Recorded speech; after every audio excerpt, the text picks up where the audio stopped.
Hello everyone, this is Shivadattu and welcome to our Swayam Kalpanalu YouTube channel. Guys, ఈ రోజు నేను మీకు కొన్ని కొత్త స్టోరీస్ని చెప్పబోతున్నాను. అవన్నీ హారర్ స్టోరీస్. అది మాత్రమే కాదు, వాటికి సీక్వెల్స్ కూడా నేను రాశాను. వాటిని మీరు మిస్ అవ్వకుండా ఉండాలి అంటే దయచేసి మా ఛానల్ని ఇప్పుడే సబ్స్క్రైబ్ చేసుకోండి.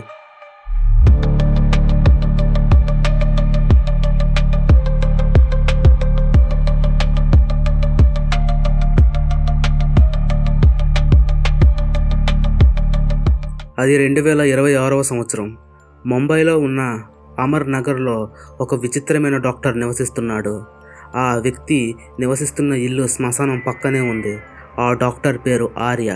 అతనితో పాటు ఆ ఇంట్లో అతని మిత్రుడు అయిన కార్తిక్ నివసిస్తున్నాడు. వారి చుట్టుపక్కల నివసిస్తున్న వారికి ఆ ఇద్దరి మీద కొన్ని రోజుల నుంచి అనుమానం అనేది ఉంది. ఎందుకంటే రాత్రులు భయంకరమైన శబ్దాలు వారు నివసిస్తున్న ఇంట్లోంచి వస్తున్నాయి. అమర్నగర్లో నివసిస్తున్న కొంతమంది ఆ ఇద్దరి మీద పోలీస్ కంప్లైంట్ ఇచ్చారు. ఆర్య ఇంకా కార్తిక్ ఆ ఇంట్లో ఎలాంటి పనులు చేస్తున్నారో అక్కడ నివసిస్తున్న ఎవ్వరికీ తెలియదు. వారు సృష్టికి ప్రతిసృష్టి చెయ్యాలి అని చూస్తున్నారు. ఆ రోజు ఆకాశమంతా దట్టమైన మబ్బులతో నిండిపోయింది. డాక్టర్ ఆర్య ఇంటికి ఎదురుగా 3 పోలీసులు నిలబడి ఉన్నారు. అప్పుడు వారు నడుచుకుంటూ వెళ్ళి ఆ ఇంటి తలుపును తట్టారు. ఆ క్షణం ఆ తలుపును ఆర్య ఫ్రెండ్ అయిన కార్తిక్ ఓపెన్ చేశాడు. ఆ ముగ్గురిని చూసినప్పుడు కార్తిక్ కళ్ళల్లో ఏదో తెలియని భయాన్ని ఎస్ఐ గారు గమనించారు. నా పేరు ఎస్ఐ శంకర్. మీ మీద కొంతమంది కంప్లైంట్ ఇచ్చారు. అదేమిటంటే మీ ఇంట్లో రాత్రుల్లో భయంకరమైన శబ్దాలు వస్తున్నాయి అని. అదేంటో తెలుసుకోవడం కోసం మేము ఇక్కడికి వచ్చాం. లోపలికి రావచ్చా అని ఎస్ఐ గారు అన్నారు. ప్లీజ్ సార్, లోపలికి రండి అని చెప్పాడు కార్తిక్. వారు లోపలికి వెళ్ళిన తరువాత వారికి ఎదురుగా డాక్టర్ ఆర్య సోఫాలో కూర్చొని ఒక న్యూస్ పేపర్ చదువుతున్నాడు. ఆర్య, మన మీద ఎవరో పోలీస్ కంప్లైంట్ ఇచ్చారంట. ఆ మాటలు విని న్యూస్ పేపర్ చదువుతున్న ఆర్య వెంటనే కార్తిక్ వైపు చూశాడు. అలాగే అక్కడే ఉన్న పోలీసుల వైపు కూడా డాక్టర్ ఆర్య చూశారు. లేచి నిలబడి పోలీసులతో ఇలా ఆర్య మాట్లాడుతున్నారు. మాకు ఈ ఏరియాలో శత్రువులు చాలా మంది ఉన్నారు. మీరు వారి మాటలు నమ్మి ఇక్కడికి వచ్చారు. అది నాకు తెలుస్తోంది. మీరు ఏం చేయాలనుకుంటున్నారో అది చెయ్యండి అని చాలా కూల్గా చెప్పాడు డాక్టర్ ఆర్య. తర్వాత ఆ 3 పోలీసులు ఆ ఇంటిని సెర్చ్ చేయడం మొదలుపెట్టారు. ఆ ఇంట్లో చాలా ఎక్కువగా బుక్స్ ఉన్నాయి. పోలీసులు ఎంత వెతికిన వారికి అనుమానంగా ఏ ఒక్క వస్తువు దొరకలేదు. 1 అవర్ అయ్యింది.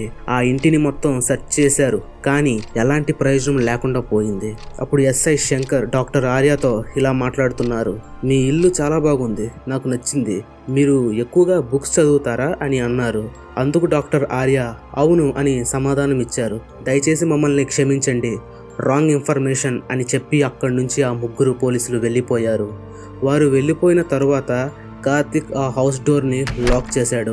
ఆ క్షణం కార్తిక్ డాక్టర్ ఆర్యతో ఇలా మాట్లాడుతున్నాడు. మనం చేస్తున్న ఎక్స్పెరిమెంట్స్ గురించి ఎవరికైనా తెలిస్తే మనల్ని ఖచ్చితంగా జైల్లో పెడతారు. ఇక్కడ ఉండడం మంచిది కాదు. మనం ఇక్కడి నుంచి వెళ్ళిపోదాం అని అన్నాడు. అప్పుడు డాక్టర్ ఆర్య చిన్నగా నవ్వి నడుచుకుంటూ వెళ్ళి తను కూర్చున్న సోఫాను జరిపాడు. తర్వాత నేల మీద ఉన్న మ్యాటిని తీశాడు. ఆ నేల మీద చెక్కతో చేసిన ఒక తలుపు ఉంది.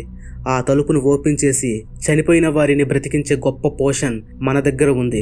ఏజెంట్ రెడ్ తప్పకుండా పనిచేస్తుంది అని చెప్పి మెట్లు దిగుతూ సీక్రెట్ రూమ్లోకి వెళ్తున్నాడు. కార్తిక్ ఆ ఇంట్లో ఉన్న తలుపులు కిటికీలు అన్నీ లాక్ చేశాడు. కాస్త దూరం వెళ్ళిన తరువాత డాక్టర్ ఆర్యకి ఒక ఇనప తలుపు ఎదురయ్యింది. అతను ఆ తలుపుని తెరిచి ఆ రూమ్లోకి వెళ్ళాడు. అదే అతని సీక్రెట్ ల్యాబ్. ఆ రూమ్లో 8 డెడ్ బాడీస్ ఉన్నాయి. రాత్రులు వారు శ్మశానంలో ఉన్న శవాల్ని దొంగతనం చేసి వాటి మీద ఎక్స్పెరిమెంట్స్ చేస్తున్నారు. Doctor Arya genius and most famous doctor. అతను చనిపోయిన మనుషుల్ని తిరిగి బ్రతికించే పోషన్ని కనుక్కున్నాడు. ఆ పోషన్ పేరే agent red. Doctor Arya agent red use చేసి చనిపోయిన కొన్ని జంతువుల్ని బతికించాడు. అవన్నీ ఆ ల్యాబ్లో ఉన్న ఐరన్ కేజెస్లో ఉన్నాయి. మనం 2 వారాల నుంచి చనిపోయిన మనుషుల్ని బ్రతికించాలని ప్రయత్నిస్తున్నాం. ఆ ప్రాసెస్లో మనం ఎన్నోసార్లు ఫెయిల్ అయ్యాం. ఈ శవాలకు ప్రాణం వచ్చిన తరువాత విచిత్రమైన శబ్దాలు చేస్తున్నాయి. దానివల్ల మన మీద ఇక్కడ నివసిస్తున్న వారికి అనుమానం వచ్చింది. ఇక్కడ ఉండడం మంచిది కాదేమో అని నాకు అనిపిస్తోంది అని చెప్పాడు కార్తిక్. నువ్వు చెప్పింది నిజమే కార్తిక్, అది నేను ఒప్పుకుంటాను. నేను కనిపెట్టిన ఏజెంట్ రెడ్ పనిచేసింది. చనిపోయిన జంతువుల్ని బతికించింది. ఇంకొకసారి ప్రయత్నిద్దాం. ఈరోజు రాత్రి ఇక్కడున్న డెడ్ బాడీస్లో ఏదో ఒక డెడ్ బాడీని మనం బ్రతికిద్దాం. మళ్ళీ ఫెయిల్ అయితే మనం ఇక్కడి నుంచి వెళ్ళిపోదాం అని అన్నారు డాక్టర్ ఆర్య.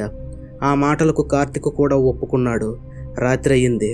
ఆ ల్యాబ్లో ఉన్న ఫ్రిడ్జ్లోంచి ఏజెంట్ రెడ్ పోషన్ని బయటకు తీశాడు డాక్టర్ ఆర్య. 20cc సిరంజ్లోకి ఏజెంట్ రెడ్ని ఎక్కించాడు. తరువాత డాక్టర్ ఆర్య ఆ 8 డెడ్ బాడీస్లో ఒక డెడ్ బాడీని సెలెక్ట్ చేసుకున్నాడు. కార్తిక్ డాక్టర్ ఆర్య పక్కన ఒక రివాల్వర్ పట్టుకొని నిలబడి ఉన్నాడు. ఆ క్షణం డాక్టర్ ఆర్య తన చేతిలో ఉన్న సిరంజ్ని ఆ డెడ్ బాడీ మెడకు గుచ్చి ఏజెంట్ రెడ్ని ఇంజెక్ట్ చేశాడు. పూర్తిగా ఇంజెక్ట్ అయిన తరువాత వాచ్లో టైం చూడడం స్టార్ట్ చేశాడు. నడుచుకుంటూ వెళ్ళి ఆ డెడ్ బాడీకి ఎడం వైపు నిలబడ్డాడు. 5 నిమిషాలు గడిచిపోయాయి. ఆ డెడ్ బాడీలో ఎలాంటి కదలిక లేదు. మరో 5 నిమిషాలు గడిచిపోయాయి. ఆ డెడ్ బాడీ అలాగే ఉంది. 11వ నిమిషం ముగిసిన తరువాత ఆ డెడ్ బాడీ కళ్ళు తెరిచింది. అది చూసి ఆ ఇద్దరు చాలా విచిత్రంగా నవ్వుతున్నారు. తర్వాత లేచి కూర్చుంది. పక్కన నిలబడి ఉన్న డాక్టర్ ఆర్య వైపు చూసింది. డాక్టర్ ఆర్య ఎంత ఆనందపడ్డాడో అది అతనికి మాత్రమే తెలుసు. ఎందుకంటే 10 సంవత్సరాల కష్టానికి దొరికిన ఫలితం అది. డాక్టర్ ఆర్య డెడ్ బాడీని చూస్తూ ఇలా మాట్లాడుతున్నాడు. నేను నిన్ను తిరిగి బ్రతికించాను, నేను ఏమైనా చేయగలను అని చెబుతూ చాలా విచిత్రంగా నవ్వుతున్నాడు. ఆ క్షణం డాక్టర్ ఆర్య పీకను గట్టిగా తన చేతితో పట్టుకుంది ఆ డెడ్ బాడీ. అది గమనించిన కార్తిక్ ఏమాత్రం ఆలస్యం చేయకుండా తన చేతిలో ఉన్న రివాల్వర్తో ఆ డెడ్ బాడీని కాల్చి చంపేశాడు. డాక్టర్ ఆర్య దగ్గుతూ కార్తిక్ వైపు చూశాడు. నువ్వు చేసింది ఏంటి అని చెప్పాడు డాక్టర్ ఆర్య. నిన్ను కాపాడాను మిత్రమా అని సమాధానమిచ్చాడు కార్తిక్.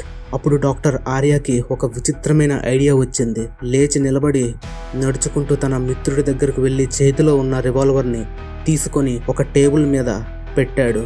అప్పుడు తన మిత్రుడి వైపు చూసి నవ్వుతూ ఇలా చెబుతున్నాడు. మనం చనిపోయిన డెడ్ బాడీస్ని బ్రతికించాలని అనుకున్నాం, అవి చనిపోయి చాలా రోజులవుతుంది. అదే ఒక ఫ్రెష్ డెడ్ బాడీ అయితే వెంటనే ప్రాణం వస్తుంది అని చెప్పి కార్తిక్ని నేల మీదకు తోసేసి అతని పీక మీద కాలేసి తొక్కడం మొదలుపెట్టాడు. కార్తిక్ ఎంతో ప్రయత్నించాడు, కానీ అది వృధా అయింది. కార్తిక్ గిలగిలా కొట్టుకొని ప్రాణాలు విడిచిపెట్టాడు. అలా కార్తిక్ చనిపోయాడు. ఎప్పుడైతే కార్తిక్ చనిపోయాడో డాక్టర్ ఆర్య కార్తిక్ చనిపోయాడని కన్ఫర్మ్ చేసుకున్నాడు. ఏమాత్రం ఆలస్యం చేయకుండా ఏజెంట్ రెడ్ని 20cc మరో సిరంజ్లోకి తీసుకుని కార్తిక్ బాడీలోకి ఇంజెక్ట్ చేశాడు. తర్వాత తన వాచ్లో టైం కౌంట్ చేయడం స్టార్ట్ చేశాడు. 5 నిమిషాలు గడిచిపోయాయి. కార్తిక్ శరీరం మెల్లగా కదలడం మొదలుపెట్టింది. అది గమనించి విచిత్రంగా నవ్వుతూ నీ వల్ల అవుతుంది అని పిచ్చి పట్టిన వ్యక్తిలా చెప్పడం మొదలుపెట్టాడు డాక్టర్ ఆర్య. ఆ క్షణం కార్తిక్ మెల్లగా కళ్ళు తెరిచి డాక్టర్ ఆర్య వైపు చూశాడు. ఏదైనా మాట్లాడు కార్తిక్, నాకు నీ మాటలు వినాలని ఉంది అని చెప్పాడు డాక్టర్ ఆర్య. అప్పుడు కార్తిక్ డాక్టర్ ఆర్య పీకను పట్టుకొని ఇలా మాట్లాడుతున్నాడు. నీ ఎక్స్పెరిమెంట్ కోసం నన్ను కూడా యూజ్ చేసుకున్నావు కదా అన్నాడు. డాక్టర్ ఆర్య ఏమీ మాట్లాడకుండా చాలా విచిత్రంగా నవ్వుతూ కార్తిక్ వైపు చూస్తున్నాడు. నేను దాని గురించి ఆలోచించలేదు కార్తిక్. నేను ఏదైతే చెయ్యాలనుకున్నానో అది చేశాను. ఆ ప్రాసెస్లో నేను కొన్ని కొత్త విషయాలు కూడా కనిపెట్టాను అని చాలా కూల్గా డాక్టర్ ఆర్య చెప్పాడు.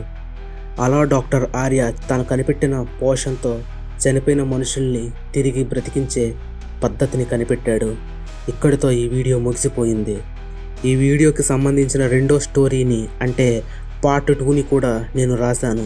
తొందరలోనే నేను ఆ వీడియోని అప్లోడ్ చేస్తాను. మీకు ఈ వీడియో నచ్చితే లైక్ చేయండి, షేర్ చేయండి. మా ఛానల్ని సబ్స్క్రైబ్ చేసుకోవడం మాత్రం మర్చిపోకండి. Thank you everyone.